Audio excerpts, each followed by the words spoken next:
अब हम एक नया टॉपिक पढ़ेंगे जिसका नाम है deviation from ideal gas behaviour.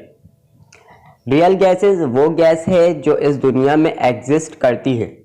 बाकी अभी तक जिस गैसेस के बारे में हमने पढ़ा है वो दुनिया में एग्जिस्ट नहीं करती हैं।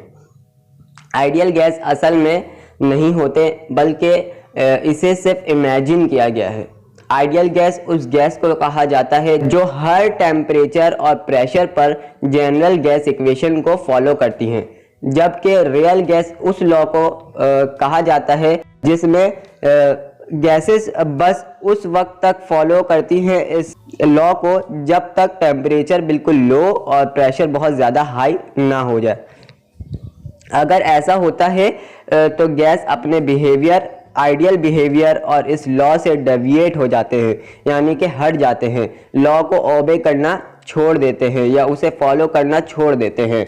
Causes of deviation basically molecular theory, ये जो काइनेटिक मॉलिक्यूलर थ्योरी है, जो इसके दो पोस्टुलेट्स हैं जिनको मद्देनज़र रखते हुए इस आइडियल लॉ को बनाया गया था, असल में वो दोनों पोस्टुलेट्स ही गलत थे।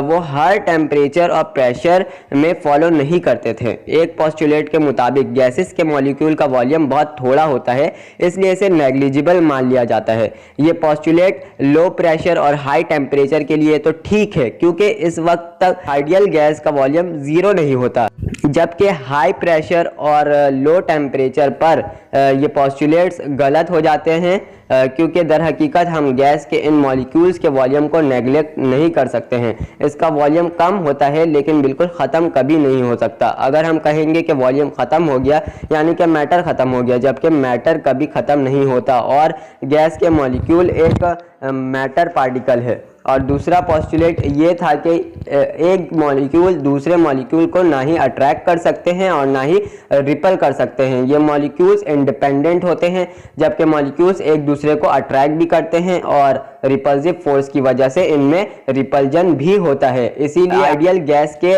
लॉ एक सर्टेन कंडीशन में ही एप्लीकेबल हैं और आइडियल गैस में ही अप्लाई होती हैं, जबकि रियल गैसेस इन दो पोस्टुलेट्स की वजह से इन बिहेवियर से डेविएट कर जाती हैं। Van der Waals